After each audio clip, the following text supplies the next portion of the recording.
अब हम छंद का दूसरा प्रकार प्रारंभ करने जा रहे हैं। हमने छंद दो प्रकार से पढ़े थे, एक तो मात्रिक छंद और दूसरा हमने पढ़ा था वर्णिक छंद। मात्रिक छंद में हमने सम मात्रिक, अर्ध सम मात्रिक और विषम मात्रिक छंद पढ़े, और अब हम दूसरा जो मुख्य प्रकार है हमारा वो वर्णिक छंद। वर्णिक छंद किसे कहते हैं? जिसमें वर्णों की गणना होती है।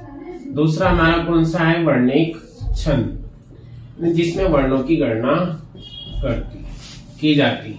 वर्णिक छंद अर्थात जिसमें वर्णों की गणना होती है, वर्णिक छंद। अब वर्णिक छंद किसे कहते हैं? सबसे पहले वर्णिक छंद की परिभाषा, यानी जहां या जिस उदाहरण में जहां परिभाषा, जहां देखिए वर्णिक छंद की परिभाषा देखिए, जहां वर्णों की गणना की जाती, जहां वर्णों की गणना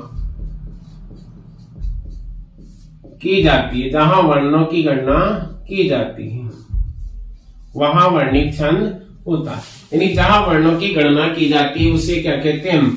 या वहां वर्णिक छंद होता है, वहां वर्णिक छंद होता है, वहां वर्णिक छंद होता है। कौन सा छंद होता है? वर्णिक। जहां वर्णों की गणना की जाती है वहां वर्णिक छंद होता है। और ये दो प्रकार के होते हैं, हमने पहला पढ़ा था। गणबद्ध वर्णिक छंद में वो आते जिसमें गण, जो रचना गणों में बिल्कुल आबद्ध होती है, उसे हम गणबद्ध वर्णिक छंद कहते हैं। और जो गणमुक्त, जिसमें निश्चित गण नहीं बनते या निश्चित गण नहीं होते, वो गणमुक्त छंद होते। सबसे पहला छंद है गणबद्ध वर्णिक छंद में द्रुत विलंबित। कौन सा छंद है? द्रुत विलंबित छंद हम पढ़ेंगे।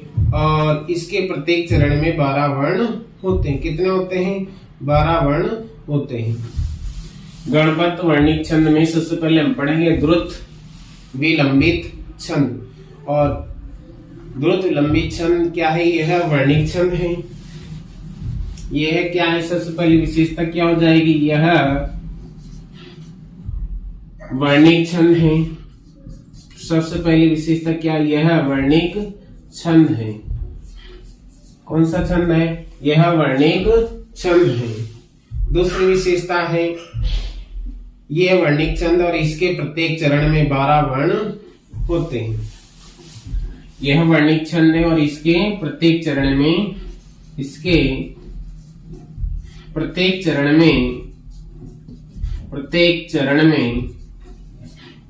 इसके प्रत्येक चरण में 12 वर्ण होते हैं। वहां हम मात्राएं पढ़ रहे थे मात्रिक छंद में, और यहाँ पर हम वर्ण पढ़ रहे हैं। इसके प्रत्येक चरण में कितने वर्ण होते हैं? यहाँ पर मात्राओं की गणना नहीं करनी, यहाँ पर हमें वर्णों की गणना करनी। इसके प्रत्येक चरण में 12 वर्ण होते हैं। इसका एक सूत्र है जिससे हम याद रख सकते हैं। सूत्र है, देखिए आप, सूत्र द्रुत विलंबित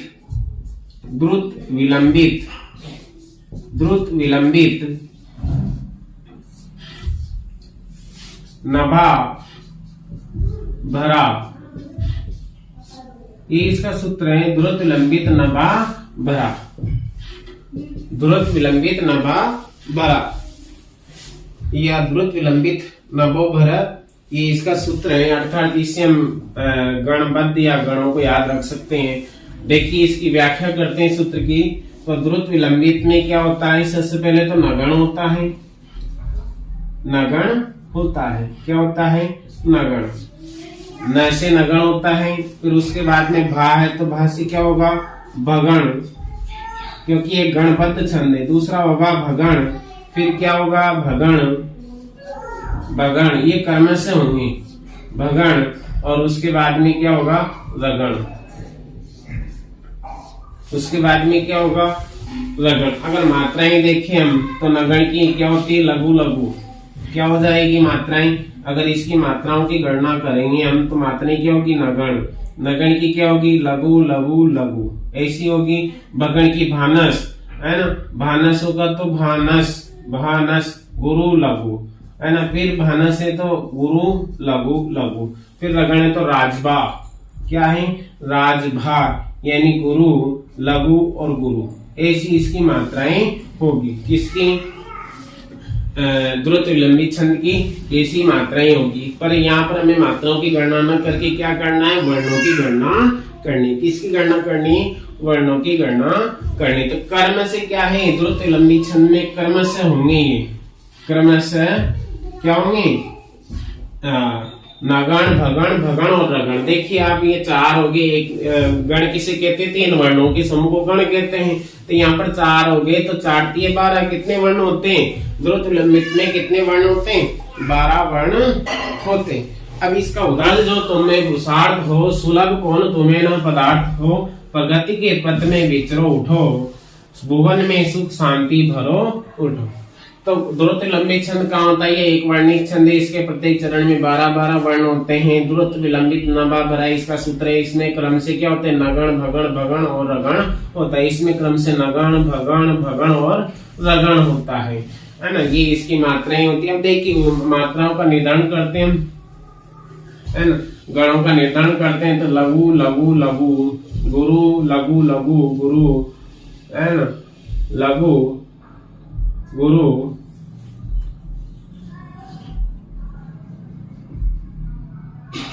लघु, छोटा हुआ है यहाँ पर, गुरु, लघु, गुरु।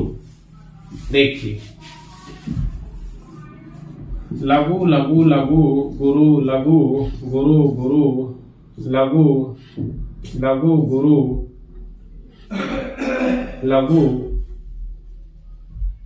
गुरु, लघु, लघु, लघु, गुरु, लघु, लघु, गुरु, लघु, लघु, गुरु, लघु, गुरु, लघु, लघु, लघु, गुरु, लघु, लघु, गुरु, लघु, लघु, गुरु, लघु, गुरु। अब देखिए यहाँ पर गणों का निर्धारण करते हैं। तो ये हो गया हमारा नगण, नसल, नगण हो जाएगा। दूसरा है भानस, भगण हो जाएगा। भानस से क्या हो जाएगा? भगण। ये भी क्या है? भानस, भगण, भगण। और ये राजबा, रगण, क्या है? रगण। देखो वर्णों की संख्या गिने तो 1 2 3 2 5 1 6 1 2 3। यहाँ पर मात्राओं गणना न करके वर्णों की गणना कर रहे थे। यहाँ पर देखिए 1 2 3 4 5 6 7 8 9 10 11 12। कितने वर्ण होगी? 12 वर्ण होगी। कितने होगी? 12 वर्ण। अब देखिए दूसरे में नगण हो गया, नगण। ये हो गया भानस, भानस, भगण हो गया। ये भी भगण हो गया, भानस, भगण। और ये राजबा, रगण हो गया। क्या हो गया? रगण। यहाँ पर कितने वर्ण हो गए? 12 वर्ण। 12 वर्ण। देखिए आप 1 2 3 4 5 6 7 8 9 10 11 12 वर्ण। यहाँ पर देखिए नगण, भगण, यहाँ भी भगण और यहाँ राजबा, रगण। वर्ण कितने हो गए? 1 2 3 4 5 6 7 8 9 10 11 12। 12 वर्ण होंगे। कितने वर्ण होंगे? यहाँ पर भी नगण, भगण, भगण और रगण। वर्ण कितने होंगे? 1 2 3 4 5 6 7 8 9 10 11 12। 12 वर्ण। इस प्रकार से द्रुत विलंबित जो छंद है उसके प्रत्येक चरण में 12 वर्ण होते हैं। ये वर्णिक छंद होता है। इसका सूत्र है द्रुत विलंबित नभा भरा, है ना। क्रम से इसमें नगण, भगण, भगण और रगण होता है। मात्राएं देखे तो आप देखो, पहले सबसे पहले नगण है, फिर भगण, फिर भगण, फिर रगण। इस प्रकार से द्रुत विलंबित छंद में 12 वर्ण होते हैं और क्रम से इसमें नगण, भगण, भगण और रगण होता है। नगण, भगण, भगण और रगण होता है। तो ये इसका सूत्र है जानो वसंत तिलका तब्जा जगा गा। शॉर्ट में लिखी थी इसको तब्जा, तब्जा, जगा, तब्जा, जगो, ग। तब्जा, जगो, ग। इसको यूं भी हम याद कर सकते हैं, तब्जा, जगो, ग, है ना। तगण, भगण, जगण, जगण और अंत में 2 गुरु वर्ण होते हैं। क्या होते हैं? अंत में 2 गुरु वर्ण होते हैं, क्योंकि इसके प्रत्येक चरण में 14 वर्ण होते हैं। तो इसमें क्रमशः यहाँ लिख लेते हैं हम, इसमें क्रमशः तगण भगण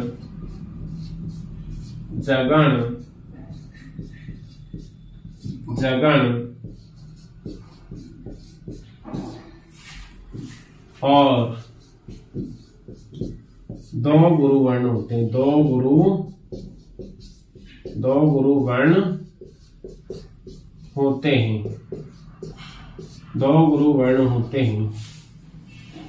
देख, इसमें क्रमशः तगण भगण जगण और 2 गुरु वर्ण अंत में होते हैं। तैसे तगण हो जाएगा, वैसे भगण हो जाएगा, जैसे जगण और ये जैसे जगण और ग से 2 अंत में 2 गुरु वर्ण हो जाते हैं। इस प्रकार से जो वसंत तिल का छंद है उसके प्रत्येक चरण में 14 वर्ण होते हैं और इसमें क्रम से तगण भगण जगण और अंत में 2 गुरु वर्ण होते हैं।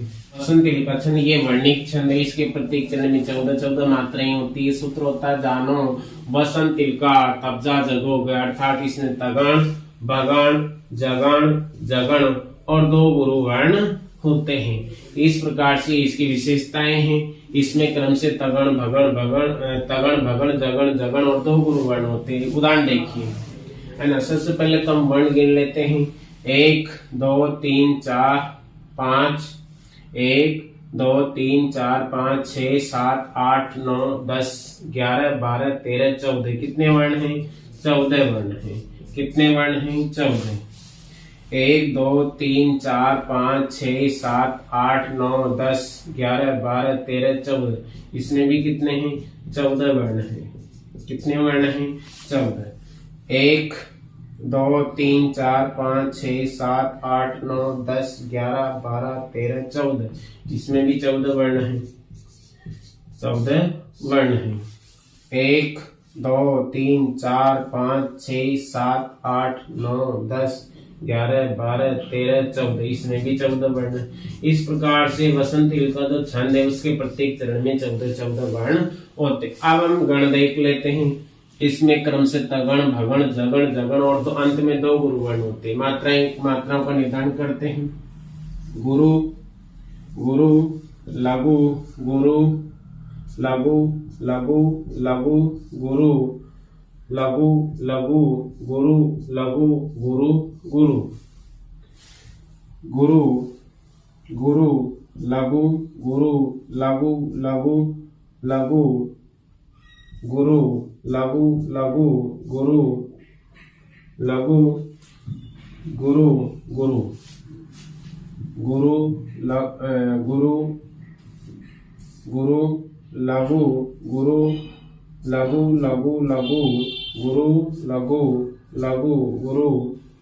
लघु गुरु यहाँ पर गुरु लघु गुरु, यहाँ पर भी लघु गुरु, यहाँ पर लघु है गुरु। अब देखिए गणों का निर्धारण करते। ताराज है, क्या हो जाता है? ताराज यानी गुरु लघु। तगणों के क्या हो गया? तगण। उसके बाद में भगण, देखिए गुरु लघु ये भगण हो जाएगा, भगण। उसके बाद में है जगण, जबान, ये लघु मात्रा और ये गुरु मात्रा, ये जगण हो गया, ये जगण। और फिर वापस जगण, ये जगण हो जाएगा और अंत में 2 गुरु वर्ण। अर्थात वसंत तिल का छंद की पूरी शर्तें लागू हो रही हैं। सबसे पहले तो प्रत्येक चरण में 14 वर्ण है। उसके बाद में कर्म से तगण भगण जगण और अंत में 2 गुरु वर्ण होते हैं और ये वर्णिक छंद है। आगे देखिए, ये हो गया यहाँ पर तगण, ये लगन, ये हो गया भगण, भानस, भगण। और ये हो गया जगण, जबान। और ये भी क्या हो गया? जगण। और ये हो गए 2 गुरु वर्ण। आगे देखिए, ताराज तगण हो गया, ये भानस भगण हो गया, और ये राज, ये हो गया जगण, जबान जगण, और ये जगण, और ये अंत में दो गुरु वर्ण। यहाँ पर देखिए ताराज तगण, और ये हो गया, ये यहाँ पर भानस भगण, और उसके बाद में ये जबान जगण, और ये जगण, और ये अंत में दो गुरु वर्ण। इस प्रकार से वसंती का छंद में क्रम से तगण, भगण, जगण, जगण और अंत में दो गुरु वर्ण होते हैं। इसके प्रत्येक चरण में 14-14 वर्ण होते हैं। इसके प्रत्येक चरण में 14-14 वर्ण होते हैं। तीसरे नंबर पर आता है इंद्रवज्रा छंद। वर्णिक छंद में तीसरा हम पढ़ेंगे इंद्रवज्रा छंद। इंद्रवज्रा छंद, ये भी क्या है? वर्णिक छंद है। वर्णिक छंद है। कौन सा छंद है? वर्णिक छंद है। इसके प्रत्येक चरण में 11-11 वर्ण होते हैं। कितने होते हैं? इसके प्रत्येक चरण में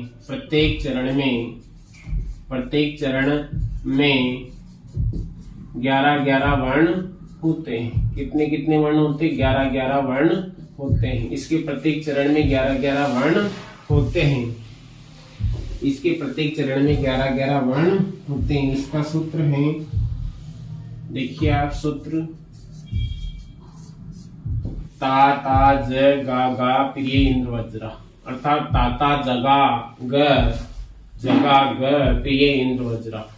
ता ता ताता जगा ग प्रिय इंद्रवज्रा। इसको ऐसे भी हम याद कर सकते हैं, इंद्रवज्रा। अब इससे क्या है? ता से क्या हो जाएगा? इसमें क्रम से, इसमें कर्म से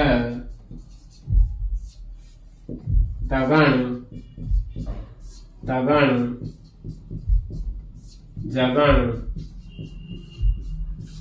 और अंत में दो गुरु वर्ण होते हैं। दो गुरु वर्ण होते हैं। अंत में दो गुरु वर्ण होते हैं। तो ये विशेषता यहाँ पर है कि ये वर्णिक छंद है। प्रत्येक चरण में 11-11 वर्ण होते हैं। इसमें क्रम से ता ता ज गा ग, है ना, ता ता ज गा गा प्रिय इंद्रवज्रा, अर्थात ताता जगा ग प्रिय इंद्रवज्रा, अर्थात क्रम से इसमें तगण, फिर जगण, और फिर अंत में दो गुरु वर्ण होते हैं। इस प्रकार से इंद्रवज्रा की विशेषताएं हैं कि इसमें 11-11 वर्ण होते, 3 गणों के इसमें हो जाते 9, और 2 अंत में होते गुरु वर्ण। इस प्रकार से इसके हो जाते वर्ण 11। मैं जो नया ग्रंथ विलोकता हूँ, भाता मुझे सो नौ मित्र सा, देखूं उसे मैं नित बार बार, मानो मिला मित्र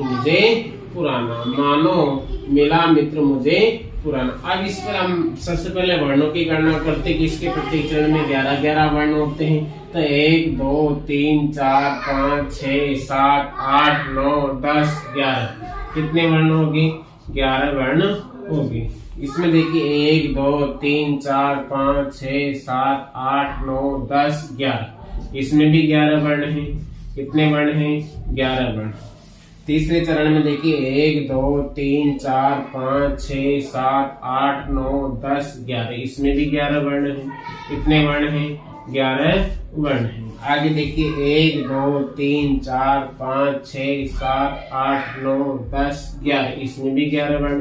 अर्थात एक शर्त हमारी पूरी हो रही है कि इसके प्रत्येक चरण में कितने वर्ण होते हैं? 11-11 वर्ण होते हैं। कितने वर्ण होते हैं? 11-11 वर्ण होते हैं। अब दूसरी शर्त क्या है?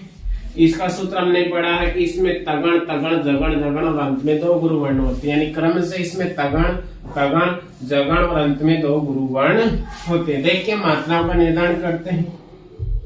यहाँ पर गुरु लघु गुरु लघु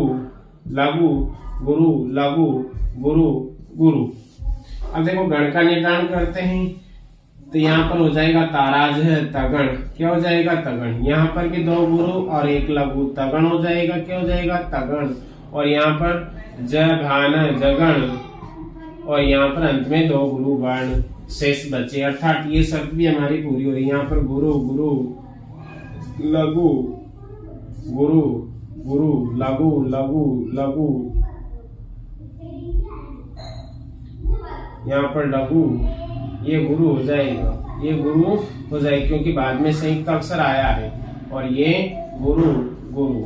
देखिए यहाँ पर ताराज तगण, और यहाँ पर ताराज ये भी तगण, और ये यहाँ पर देखिए जबान जगण जगण, और अंत में 2 गुरु वर्ण। देखिए आगे मात्रा लगाते तीसरे चरण में गुरु गुरु लघु गुरु गुरु लघु लघु गुरु लघु गुरु और लघु। देखिए यहाँ पर क्या है, ताराज तगण हो गया, यहाँ पर भी ताराज तगण हो गया, यहाँ पर जबान जगण हो गया, और यहाँ पर गुरु लघु आया है। यहाँ पर क्या आया है, गुरु लघु आया, अर्थात हमें यहाँ विकल्प से क्या करना पड़ेगा, यहाँ हमें ये तो लघु, पर यहाँ हम कोष्टक में लिखेंगे गुरु। अर्थात कहीं किसी चरण में कोई वर्ण अगर लघु है, गण नहीं बनता है, तो फिर वहां पर क्या है, हमें विकल्प से करना होता है, अर्थात उस वर्ण को अंतिम जो है उसको हम गुरु कर सकते हैं। बाकी सब में समान आ रहा और इसमें एक चरण में अगर नहीं आता है तो उसको हम विकल्प से करके और उसे गुरु कर सकते हैं।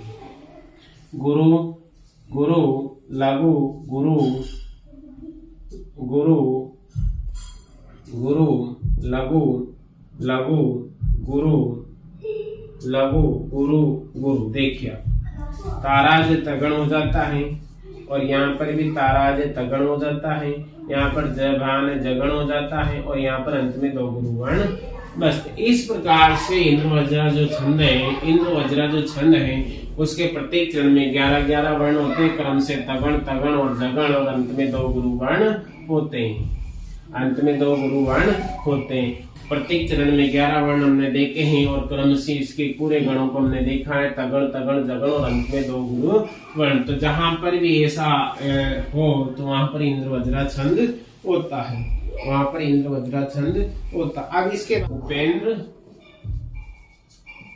वज्रा, उपेंद्र वज्रा छंद, ये भी वर्णिक छंद है, और इसमें भी 11 वर्ण होते हैं। इसके भी प्रत्येक चरण में क्या होते हैं, 11-11 वर्ण होते हैं। उपेंद्र वज्रा छंद ये क्या है, इसकी पहली विशेषता ये वर्णिक छंद है, यह वर्णिक छंद है। सबसे पहली विशेषता क्या है, वर्णिक छंद है, क्या है, वर्णिक छंद है। दूसरी विशेषता है इसकी, इसके प्रत्येक चरण में 11-11 वर्ण होते हैं। इसके प्रत्येक चरण में, इसके प्रत्येक चरण में 11-11 वर्ण होते हैं। कितने कितने वर्ण होते हैं, 11-11 वर्ण होते हैं। इसके प्रत्येक चरण में 11-11 वर्ण होते हैं। आगे इसका सूत्र हम देखते हैं, उपेंद्र वज्रा, उपेंद्र वज्रा, उपेंद्र वज्रा, इस प्रकार से इसका सूत्र है उपेंद्र वज्रा जत जा ग गा, अर्थात इसमें जो गण बनेंगे, गण इसमें क्रमशः क्योंकि ये गणबद्ध है, वर्णिक में भी, इसमें क्रमशः जगण तगण जगण और अंत में 2 गुरु वर्ण होते हैं, और अंत में 2 गुरु वर्ण होते हैं, अंत में 2 गुरु वर्ण होते हैं। देखिए इंद्र वज्रा में भी हमने ऐसा पढ़ा था कि वहां पर भी क्या है, 11 वर्ण होते हैं। वहां पर भी कितने होते हैं, 11 वर्ण होते हैं, परंतु वहां पर तगण तगण जगण और अंत में 2 गुरु वर्ण थे। और यहाँ पर गण जो है जगण तगण जगण और अंत में 2 गुरु वर्ण होते। तो ये विशेषताएं उपेंद्र वज्रा छंद की, उपेंद्र वज्रा जत जा ग गा हो, अर्थात कर्म से जगण अर्थात कर्म से क्या हो, जगण हो, फिर तगण हो, और फिर वापस जगण हो, और फिर अंत में दो गुरुवर्ण हो, तो वहां पर क्या हो जाता है, उपेंद्र वज्रा छंद हो जाता है। अब एक विशेषता और है, एक विशेषता और आती है। क्या विशेषता आती है कि इंद्र वज्रा जो छंद है, इंद्र वज्रा छंद का प्रारंभिक वर्ण, प्रारंभ वाला वर्ण, प्रारंभ वर्ण लघु कर देने पर, प्रारंभ वर्ण लघु कर देने पर क्या बन जाता है, उपेंद्र वज्रा। लघु कर देने पर उपेंद्र वज्रा छंद बन जाता है, बन जाता है। देखिए क्या है कि इंद्र वज्रा जो छंद है उसका प्रारंभिक वर्ण जो है, प्रथम वर्ण क्या है, लघु कर देंगे तो उपेंद्र वज्रा हो जाता है ना। क्या हो जाता है, क्योंकि वहां पर ताराज है ना, तो ताराज और जगण और अंत में दो, यही सेम परिस्थिति है, लेकिन वहां पर जो प्रथम गण बनता है वो तगण बनता है, दूसरा तगण और तीसरा जगण होता है, और अंत में दो गुरु वर्ण तो होते ही हैं। यहाँ पर क्या है, एक जो प्रारंभिक वर्ण है उसको गुरु कर देंगे तो ये तगण हो जाएगा, ये तगण, तो फिर उपेंद्र वज्रा छंद हो जाता है। अगर इंद्र वज्रा छंद का प्रारंभिक वर्ण लघु कर दें हम गुरु के स्थान पे, तो वो ताराज तगण हो जाएगा, वो उपेंद्र वज्रा छंद बन जाता, उपेंद्र वज्रा छंद बन जाता। तो देखिए उदाहरण उपेंद्र वज्रा छंद का, बड़ा की छोटा कुछ काम कीजिए, बड़ा की छोटा कुछ काम कीजिए, परंतु पूर्वों पर सोच लीजिए, परंतु पूर्वों पर सोच लीजिए, बिना विचारे यदि काम होगा, बिना सोच विचार के यदि काम होगा, कभी ना अच्छा परिणाम होगा। बड़ा की छोटा कुछ काम, यानी बड़ा या छोटा कुछ काम कीजिए, परंतु पूर्वों पर सोच लीजिए, पूर्वों पर यानी पूर्वजों पर, उनको देखकर हमें काम करना है, उनकी सोच कर हमें काम करना है। बिना विचार यदि काम होगा, बिना सोच विचार के यदि काम होगा, कभी ना अच्छा परिणाम होगा। देखिए इस पे सबसे पहले वर्णों को गिनते हैं, तो 1 2 3 4 5 6 7 8 9 10 11, कितने वर्ण हैं, 11 वर्ण। पर 11 वर्ण तो इंद्र वज्रा छंद में भी होते हैं। वर्णों की गणना से हम ये निश्चित नहीं कर पाते, कर सकते हैं कि इंद्र वज्रा है या उपेंद्र वज्रा है, अर्थात 11 वर्ण तो इंद्र वज्रा में भी होता है। 1 2 3 4 5 6 7 8 9 10 11, यहाँ भी 11 वर्ण हैं। कितने वर्ण हैं, यहाँ भी 11 वर्ण हैं। प्रत्येक चरण में 11 वर्ण, यहाँ भी 11 वर्ण है ना। लेकिन हम गणों का निर्धारण करेंगे तो हमें कंफर्म होगा, निश्चित होगा कि इसमें इंद्र वज्रा है या उपेंद्र वज्रा है, क्योंकि उपेंद्र वज्रा की जो शर्तें जगण तगण जगण और अंत में दो गुरु वर्ण होना चाहिए। देखो मात्राओं का निर्धारण करते हैं, लघु गुरु लघु गुरु गुरु लघु लघु गुरु लघु गुरु गुरु। देखो यहाँ पर ज भान अर्थात जगण आया है, पहली शर्त पूरी। उसके बाद में क्या है, तगण ताराज तगण आया है, और फिर जगण आया ज भान जगण, फिर जगण आया है, और अंत में दो गुरु वर्ण, अर्थात हमारी शर्त पूरी हो रही है। आगे देखिए दूसरी पंक्ति में, लघु गुरु लघु गुरु गुरु लघु लघु गुरु लघु गुरु गुरु। यहाँ पर देखिए ज भान जगण हो गया, और यहाँ पर हमने देखा है, यहाँ पर हमने देखा ताराज तगण हो गया, और यहाँ पर हमने देखा है जय भान जगण हो गया, और अंत में दो गुरु वर्ण हो गए। यहाँ पर भी शर्त पूरी हो रही है। लघु गुरु लघु गुरु गुरु लघु लघु गुरु लघु गुरु गुरु। देखिए जय भान जगण यहाँ पर हो रहा है ना, यहाँ पर ताराज तगण हो रहा है, और यहाँ पर जय भान जगण हो रहा है, और अंत में दो गुरु वर्ण भी आए हुए हैं। यहाँ पर लघु गुरु लघु गुरु गुरु लघु लघु गुरु, लघु, गुरु, गुरु। देखिए अंतिम चरण में जभान जगण, ताराज तगण और जभान जगण और अंत में दो गुरु वर्ण। इस प्रकार से क्रम से जगण तगण जगण और अंत में दो गुरु वर्ण हो तो वहां पर उपेंद्र वज्रा छंद होता है। कौन सा छंद होता है? उपेंद्र वज्रा छंद होता है।